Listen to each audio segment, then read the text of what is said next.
यह कहानी उत्तर प्रदेश के एक छोटे से गांव की है। गांव के एक छोटे से परिवार में माता पिता और उनकी दो बेटियां रहती थीं। परिवार का कोई बेटा नहीं था। बड़ी बेटी लक्ष्मी, जो 18 साल की हो चुकी थी, हाल ही में अपनी स्कूली शिक्षा पूरी करके ग्रेजुएशन के पहले साल में दाखिला ले चुकी थी। उसकी छोटी बहन उससे 5 साल छोटी थी। लक्ष्मी के पिता गांव में पुश्तैनी जमीन पर खेती करके परिवार का पालन पोषण करते थे। यह परिवार खुशहाल और संतोषी जीवन व्यतीत कर रहा था। लेकिन एक दिन सब कुछ बदल गया। दोपहर के समय गांव के कुछ दबंग लोग लक्ष्मी के पिता के पास आए। उन्होंने धमकी भरे लहजे में कहा, जिस जमीन पर तुम खेती करते हो, कल से उस पर कदम भी मत रखना। अब इस जमीन पर हम खेती करेंगे। अगर तुमने हमारी बात नहीं मानी तो तुम्हारे पूरे परिवार को गायब करवा देंगे, और अगर पुलिस या पंचायत में शिकायत करने की कोशिश की तो इसका अंजाम बुरा होगा। लक्ष्मी के पिता इन धमकियों से स्तब्ध रह गए। वह बार बार यही सोच रहे थे कि उनकी पुश्तैनी जमीन पर इस तरह का दावा कोई कैसे कर सकता है। शाम तक यह चिंता उनके चेहरे पर साफ झलक रही थी। शाम को जब लक्ष्मी कॉलेज से लौटी तो पूरा परिवार खाने के बाद एक जगह बैठा। लक्ष्मी के पिता ने यह बात सबके सामने रखी। उनकी आंखों में आंसू थे। उन्होंने कहा, इन लोगों ने मेरे साथ बहुत बुरा किया है। मुझे नहीं समझ आ रहा कि क्या करूं। यह सुनकर लक्ष्मी की मां ने उन्हें समझाया, आप कल पंचायत बुलाइए और सबके सामने यह मामला रखिए। कोई न कोई हमारी मदद जरूर करेगा। पंचायत बुलाने का फैसला हो गया। अब यह देखना था कि क्या गांव के लोग इस परिवार को न्याय दिला पाएंगे या नहीं। लक्ष्मी और उसका परिवार इस मुश्किल वक्त में हिम्मत और उम्मीद के सहारे आगे बढ़ने की तैयारी कर रहे थे। गांव बड़ा था, लेकिन इंसानियत कहीं खो चुकी थी। लक्ष्मी के पिता ने अपनी पुश्तैनी जमीन पर खेती करने का प्रयास किया तो कुछ दबंग लोगों ने उन्हें रोक दिया। अगले दिन उन्होंने पंचायत बुलवाई और गांव के सभी गणमान्य लोगों के सामने अपनी समस्या रखी।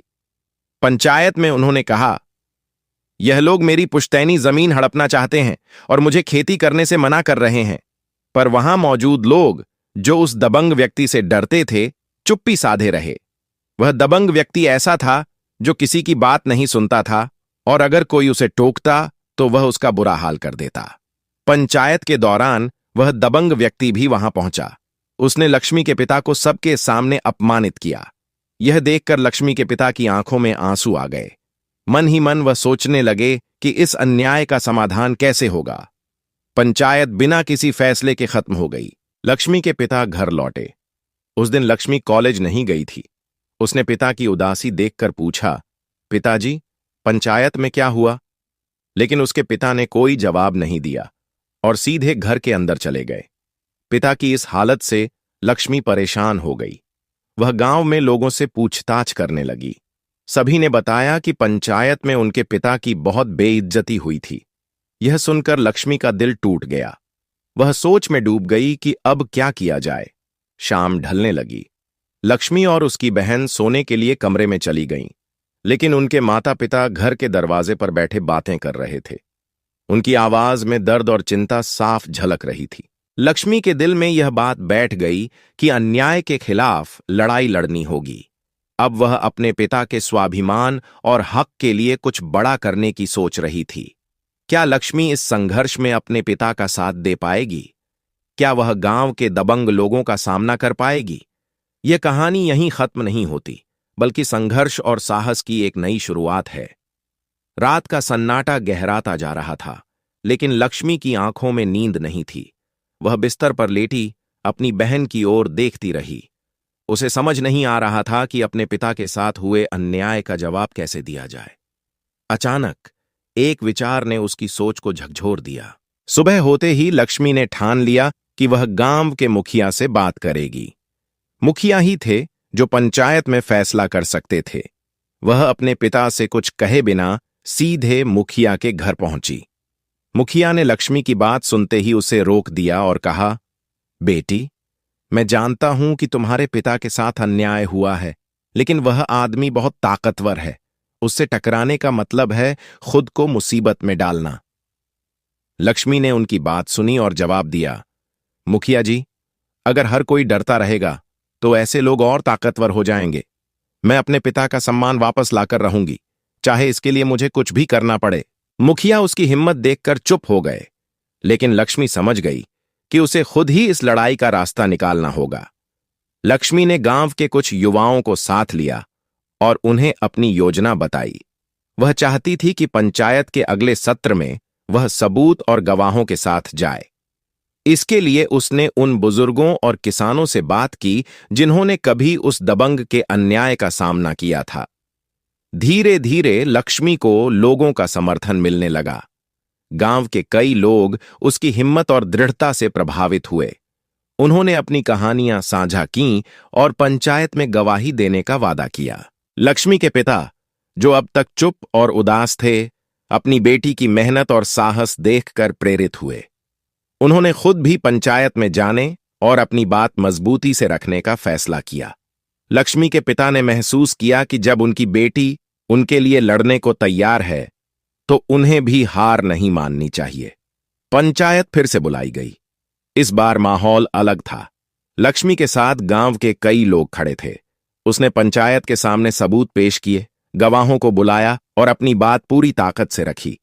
जब दबंग व्यक्ति ने फिर से धमकाने की कोशिश की, तो लक्ष्मी ने दृढ़ता से कहा, यह गांव हमारा भी है और हम अपने अधिकार से पीछे नहीं हटेंगे। अगर किसी ने अन्याय किया है तो उसे सजा मिलेगी। लक्ष्मी की हिम्मत देखकर पंचायत के लोग जाग उठे। मुखिया ने फैसला सुनाया कि लक्ष्मी के पिता को उनकी जमीन पर खेती करने का पूरा अधिकार है और अगर कोई इसमें दखल देगा तो उसे सजा दी जाएगी। पंचायत का फैसला लक्ष्मी और उसके परिवार के लिए राहत लेकर आया। गांव के लोगों ने भी महसूस किया कि एकजुट होकर अन्याय के खिलाफ खड़ा हुआ जा सकता है। लक्ष्मी की यह लड़ाई सिर्फ उसके पिता के लिए नहीं थी, बल्कि पूरे गांव के लिए एक उदाहरण बन गई। उसने दिखा दिया कि डर से लड़कर ही सम्मान और अधिकार वापस पाया जा सकता है। गांव में शांति लौट आई थी। लक्ष्मी और उसके पिता ने अपनी जमीन पर खेती का काम फिर से शुरू कर दिया, लेकिन लक्ष्मी का मन अब और ऊंची उड़ान भरने को तैयार था। उसने महसूस किया कि शिक्षा और जागरूकता ही वह ताकत है जो अन्याय और अज्ञानता को हराने में मदद कर सकती है। लक्ष्मी ने ठान लिया कि वह अपनी पढ़ाई पूरी करेगी और एक ऐसी पहचान बनाएगी जिससे न केवल उसका परिवार बल्कि पूरा गांव गर्व महसूस करे। लक्ष्मी ने कॉलेज में पढ़ाई पर पूरा ध्यान लगाना शुरू किया। वह अब केवल एक छात्रा नहीं थी, बल्कि अपने गांव की एक आदर्श बन चुकी थी। कॉलेज में उसकी हिम्मत और संघर्ष की कहानी चर्चा का विषय बन गई। एक दिन कॉलेज में एक वाद विवाद प्रतियोगिता का आयोजन हुआ। विषय था ग्रामीण विकास में शिक्षा की भूमिका। लक्ष्मी ने इसमें हिस्सा लिया और अपने विचार बहुत ही प्रभावशाली तरीके से प्रस्तुत किए। उसने कहा, अगर हर गांव में लोग शिक्षित होंगे तो अन्याय और अज्ञानता की कोई जगह नहीं बचेगी। शिक्षा ही वह हथियार है जिससे हम अपने अधिकारों की रक्षा कर सकते हैं। लक्ष्मी की बातें सुनकर सभी तालियां बजाने लगे। उस दिन लक्ष्मी ने पहला पुरस्कार जीता। कॉलेज में मिली पहचान ने लक्ष्मी को और प्रेरित किया। उसने सोचा, अगर मैं अपने गांव में शिक्षा का प्रचार करूं तो यहां के बच्चों का भविष्य बदल सकता है। लक्ष्मी ने गांव के बच्चों को पढ़ाने का फैसला किया। उसने शाम के समय अपने घर के आंगन में एक छोटा सा स्कूल शुरू किया। शुरुआत में सिर्फ कुछ बच्चे आए, लेकिन धीरे धीरे गांव के कई बच्चे और महिलाएं भी वहां आने लगे। लेकिन लक्ष्मी का यह कदम कुछ लोगों को पसंद नहीं आया। गांव के पुराने विचारों वाले लोग कहने लगे, लड़कियों को ज्यादा पढ़ाने की क्या जरूरत, उनका काम तो घर संभालना है। लक्ष्मी ने इन विरोधों को नजरअंदाज किया और अपनी मेहनत जारी रखी। उसने कहा, शिक्षा हर किसी का अधिकार है, चाहे वह लड़का हो या लड़की। अगर हम लड़कियों को शिक्षा से वंचित करेंगे तो हमारे समाज का विकास अधूरा रहेगा। लक्ष्मी के काम की खबर प्रशासन तक भी पहुंची। एक दिन जिला अधिकारी खुद लक्ष्मी के गांव पहुंचे। उन्होंने लक्ष्मी के प्रयासों की तारीफ की और उसे सरकारी सहायता देने का वादा किया। गांव में अब एक सरकारी स्कूल खुला, जिसका श्रेय लक्ष्मी को दिया गया। गांव के लोग जो कभी उसके खिलाफ थे, अब उसके समर्थक बन गए।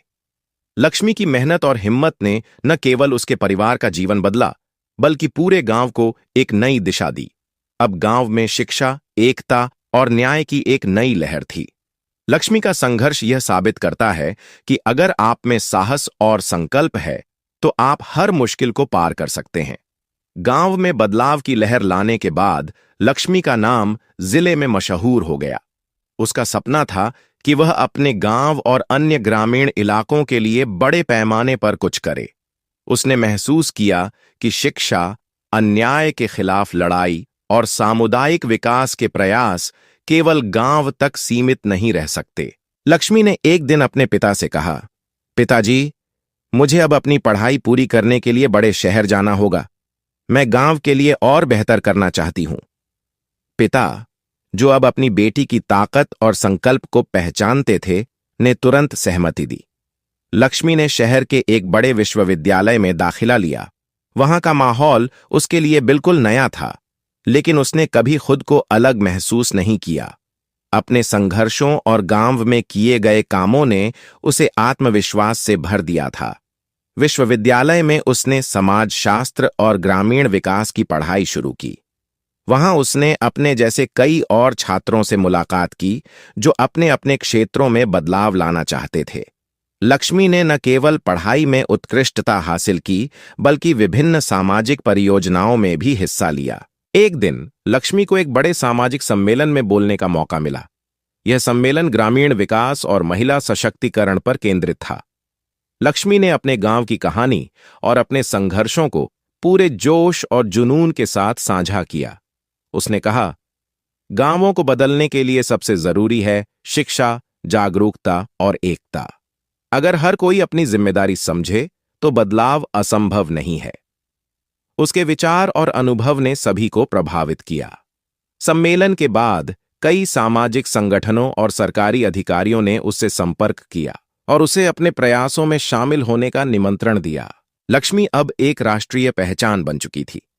उसने अपने गांव में लौटकर कई नई योजनाएं शुरू कीं। उसने महिलाओं के लिए सिलाई और कंप्यूटर प्रशिक्षण केंद्र खोले, युवाओं के लिए खेल और करियर काउंसलिंग के अवसर प्रदान किए। हालांकि लक्ष्मी की सफलता से उसके पुराने दुश्मन दबंग व्यक्ति ने फिर से सिर उठाया।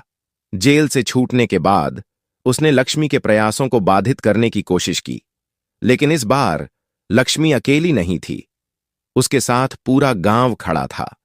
ग्रामीणों ने एकजुट होकर दबंग व्यक्ति के हर कदम का विरोध किया। अंततः वह फिर से कानून के शिकंजे में आ गया।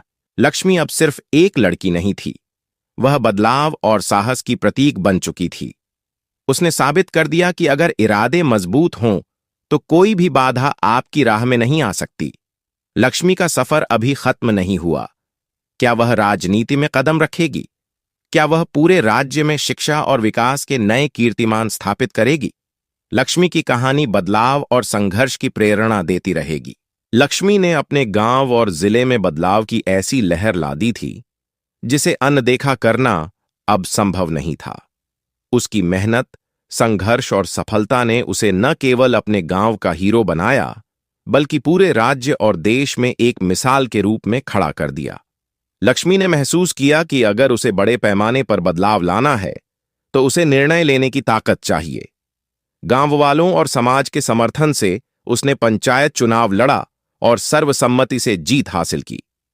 लक्ष्मी अब गांव की सरपंच बन चुकी थी। उसने सरपंच बनते ही गांव के विकास के लिए कई योजनाएं शुरू कीं। सड़कें बनी, स्कूलों में बेहतर सुविधाएं आईं और हर घर तक पानी और बिजली पहुंचाई गई।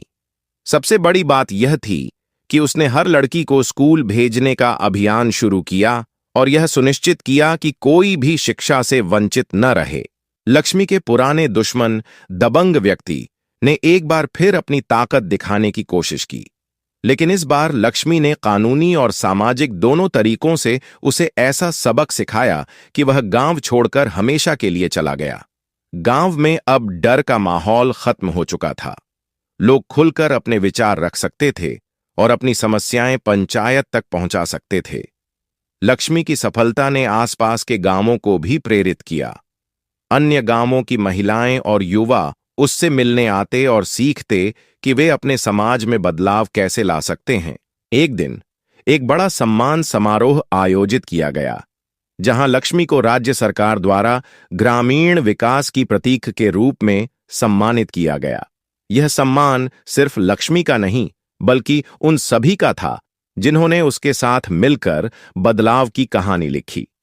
लक्ष्मी ने अपने जीवन को समाज सेवा के लिए समर्पित कर दिया। वह कहती थी, यह मेरी जीत नहीं है, यह उन सभी लोगों की जीत है जो डर को छोड़कर न्याय और सच्चाई के साथ खड़े होते हैं। अगर हर गांव में एक लक्ष्मी पैदा हो तो पूरा देश बदल सकता है। लक्ष्मी की कहानी वहीं खत्म होती है, लेकिन उसकी विरासत हमेशा जिंदा रहती है। उसकी हिम्मत और संघर्ष आने वाली पीढ़ियों को यह सिखाते रहेंगे कि बदलाव के लिए सबसे जरूरी है साहस और संकल्प। इस तरह लक्ष्मी की कहानी न केवल एक प्रेरणा है, बल्कि यह भी बताती है कि हर अंत एक नई शुरुआत है।